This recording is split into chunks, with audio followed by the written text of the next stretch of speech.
Okay, here is my very late video response. I was tagged by Christina Rast in something called the Districts tag, which is based on the 13? Well, it's only 12 districts here. But anyway, the districts of the Hunger Games. Now, I've not read the book, The Hunger Games, and I've not seen the movie either. So I don't know exactly what these different categories or this district, what this refers to. But I can still take part in the game, I guess. And this is, I guess it's maybe supposed to be done with books. And I could have done it with books, but it's just that I have so few. And it was fine to do it with movies too. And for me, that's definitely more appropriate. I mean, I have tons of movies around me here. And I tried to find all of the movies that I've gone with, that I picked for these different categories or these questions or whatever. But some of them I just don't know. I don't know where they are. So I did not want to spend all afternoon looking for those few titles. So I have most of them here, but there are a few ones that are missing. But you know. Anyway, first district, luxury. Pick a book with lots of opulence. Well, okay, book. It says book here, but I'm obviously going with movies. But I went with The Wolf of Wall Street by Martin Scorsese. I suppose a lot of these are maybe based on books, but anyway, that tends to be the case. But yeah, I guess there's a lot of cash in this, a lot of sex, drugs, and rock and roll. Well, maybe not rock and roll, but lots of luxury, lots of just over the top opulence, I suppose. So. Wolf of Wall Street. I wasn't a huge fan of the movie. I don't know if I'm supposed to talk about what I think about the movies more than the categories themselves. I don't think I'm going to do that too much, but we'll see what happens. Masonry, weaponry. Pick a book with a great war or conflict. When I think of a great war, I think of, well, I go to the fantasy section and I think of Lord of the Rings 3. I still don't have this on Blu-ray, but I have the big ass extended edition here. Lord of the Rings 3, obviously the battle there at Minas Tirith. I think it had 500,000 orcs or urukais. You know, it's a movie that I saw in the movie theater when it came out, 2003 I think. But it's still the one that I go to when I think of like a big war. So yeah, District 3, technology. Pick a movie with a technological twist. Now, I wanted to wear my HAL shirt for this. Maybe you know which movie I'm referring to after having said that. 2001, A Space Odyssey by Stanley Kubrick from 1968. If you don't know, most people probably know, but this features a computer that's sort of, well, it's alive, but it's created by humans, and it kind of, well, I don't know. It gets smarter than humans. It turns against its creators, and that's definitely a bit of a technological twist. Also, I mean, that's what they talk about today, that it might happen, and you know, this was way back in the 60s. So that makes it even cooler, even more impressive. Anyway, this is it's my favorite movie along with Lord of the Rings, actually, but. Yeah, it definitely has a technological twist. Fourth district, pick a water-based book. I keep saying book, it's just because it says book on my list here. I went with The Water World, which is a movie that I have somewhere, but I don't know where. But it was a bit of a box office flop, I think. Partly directed by Kevin Costner. I think maybe he abandoned the project, or maybe he didn't. Well, he was obviously in the movie, so maybe not, but someone abandoned the project, and it was you know, halfway through filming or something, and it was just a bit of a chaotic you know, production, but it takes place in a post-apocalyptic world where the ice caps, whatever, have melted, and somehow you know, everything has been covered by water. All cities, all land is no more, because apparently these ice caps contain enough water to to, you know, increase the water level, whatever, that significantly, which would never would happen in real life, but it doesn't matter. It's a fun, cheesy movie, that a high budget movie. You know, considering how high budget it is, it doesn't look great, but it's just fun. You know, it's got Kevin Costner in it. It's enjoyable, and that's the first one that I thought of. District number 5, Electricity. Pick a powerful book. Now, powerful, I guess, is a word that you could apply to several different genres, and I mean, a movie could be powerful in you know, it could, you know, be an epic movie, or it could have great action in it. But, you know, powerful, I think of powerful as something that gets to, you know, gets to you emotionally, or has an impact on you, rather than just shoot 'em up type powerful. Anyway, I went with a documentary, actually, Shoah, which is a documentary about the Holocaust. 8 or 9 hours, 9 hours, 550 minutes, which is the reason why it's so powerful. No archival footage, but Claude Lanzmann, who made the movie back in let's see, it's late 70s, early 80s, I don't know exactly. He interviewed mainly, well, people who had been around the concentration camps, people who were in the concentration camps, and people who, well, officers, you know, people who perhaps were forced to do some of the atrocities, or to take part in them, and bystanders as well. And he does it in a way that it really gets to you, because there are long sequences. Say he's interviewing this one person who survived Auschwitz. If he asks this person a question that the person finds difficult to answer, and say this person has to sort of take his time with the question, and he just sits there quietly for 2-3 minutes, doesn't say anything, he just sits there. That's all included. I mean, he doesn't cut that out. So you really you realize, you know, that it must have been awful.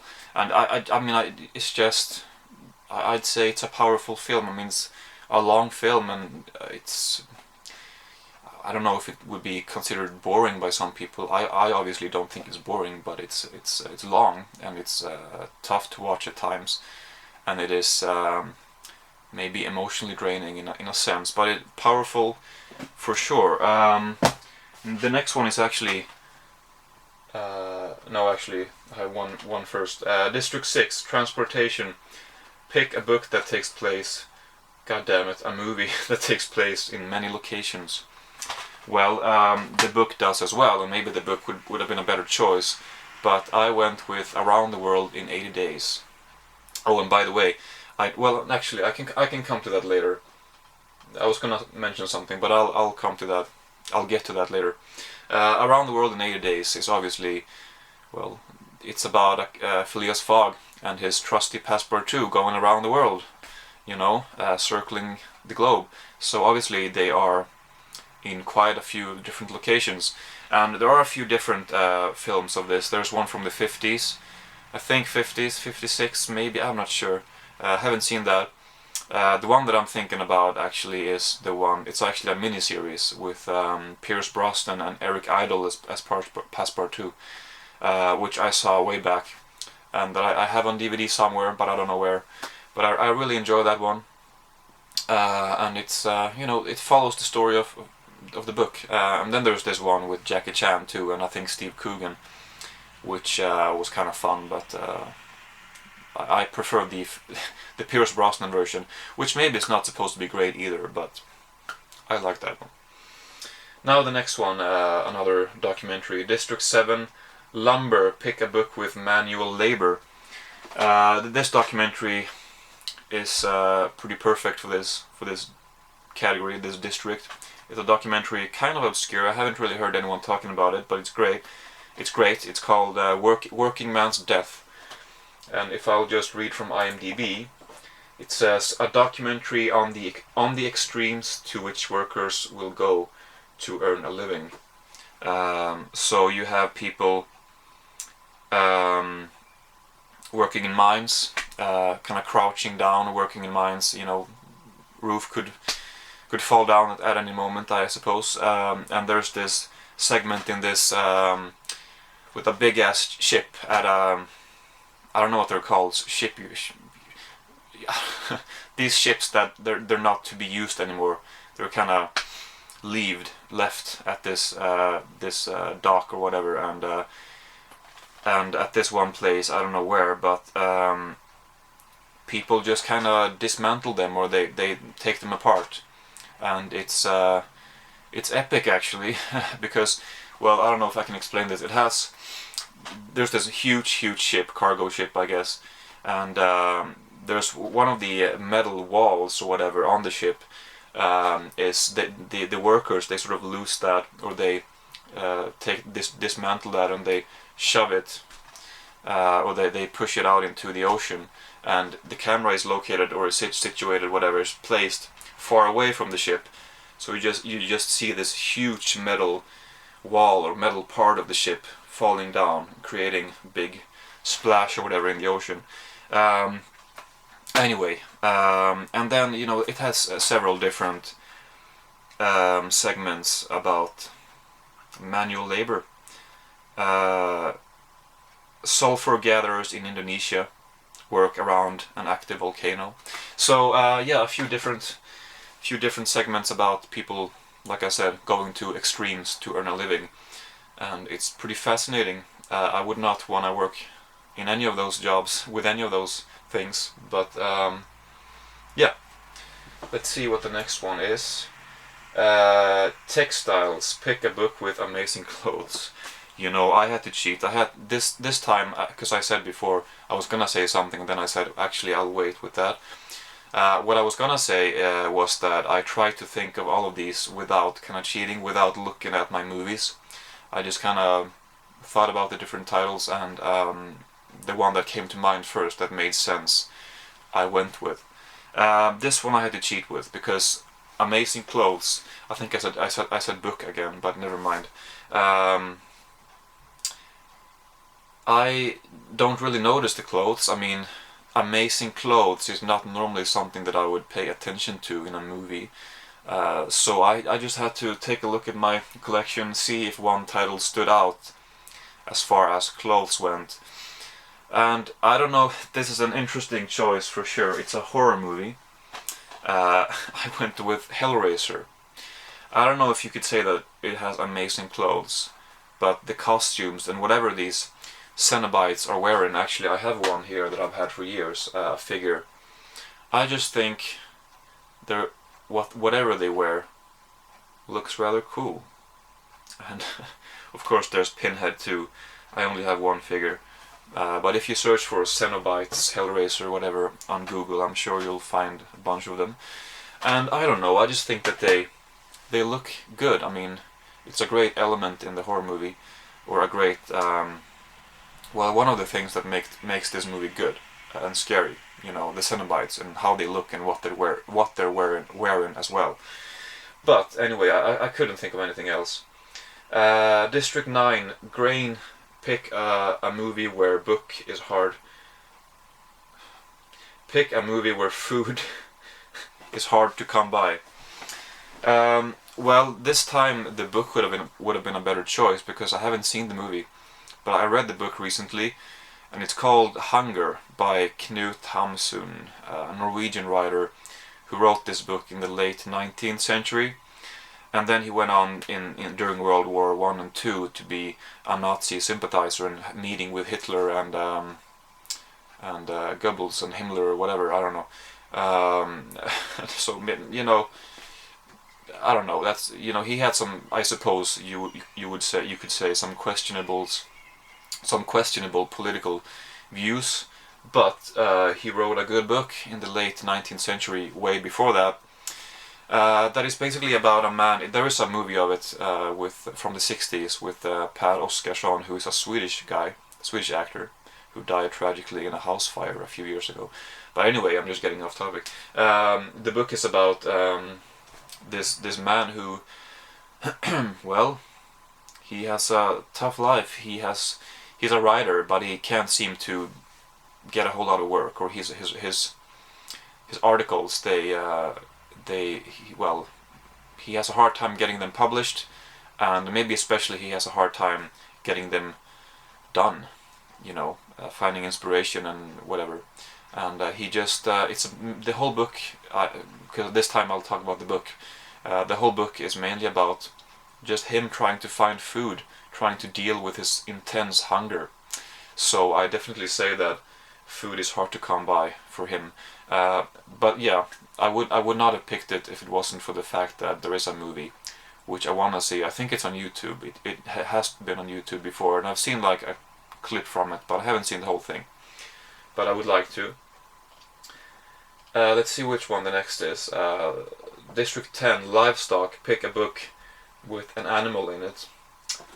Well, animal. It is an animal, but it's a horror movie once again. I have many horror movies in this one. That's interesting. Well, this one is Jaws.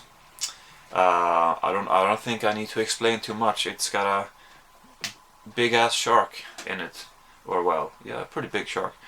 Haven't seen this in years, 5 years probably. But yeah. District 11, Agriculture. Pick a book where a character comes to a harsh, gritty reality. Now I don't have the DVD.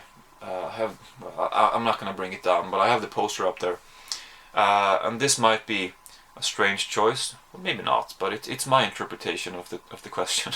I went with King Kong, actually, because I think Fay Wray's character, a woman who is sort of being taken to this island, what's it called, Skull Island maybe, I don't know, and sort of strapped down or tied down, whatever, not down, but her hands are tied, and they basically offer her to this big ass ape that comes against her, comes towards her, and then taking her away. I think that's coming to a harsh reality, but maybe my interpretation of the question is, I don't know, but that's the one that I thought of. I don't know what that has to do with agriculture. Maybe the book, maybe I'm slow, or maybe the book or the movie makes it more clear. Anyway, now we get to the last one, which is the 12th district, mining. Pick a dark and sinister book. Well, book, movie. I went with a movie from France from 2006, which is called Inside, which is definitely pretty dark and sinister. It's about a pregnant woman and this mysterious stranger who invades her home and won't leave her alone, and you don't really find out why she's doing this until the ending. But it's pretty brutal and graphic in many ways, and yeah, I'd say that it fits the category. So that's that. Thank you for waiting so long. I don't know if I said this in the beginning, I should have, but you've probably forgotten about the fact that you tagged me already long ago, because I don't know, when did you upload the video? May 26th, that's almost a month ago. I'm very sorry that I'm so late with this video, but I haven't forgotten about it. I hadn't forgotten about it. It just took me a while to sit down and do it, and to pick whatever movies I wanted to go with. But thank you for tagging me. I appreciate it. I don't know if if you're watching this, consider yourself tagged. Whether you want to do whether you want to do this with books or movies, it doesn't matter. Both work. Both seem to work fine. I think I would have done it with books if I had more of them, if I had read more of them. But I don't mind talking about movies, obviously. So anyway, that's. I feel like there was something that I was gonna add. Well, I think it was just I recently made another. I can't speak. This is why I like to be able to edit, but I can't at the moment. I was recently tagged by another person who where I was also very late, but I enjoy doing these tag videos, and if you have any lists you would like me to do, feel free to leave a comment or whatever, and I'll take a look and maybe make a video about that. Anyway, thank you for watching. Like I said, please do make a video response if you want to. And yeah, that's that. Thank you for watching, and thanks for the tag. Wow, 20 minutes. Well, when it comes to movies I can talk, otherwise it's like... Anyway, thank you.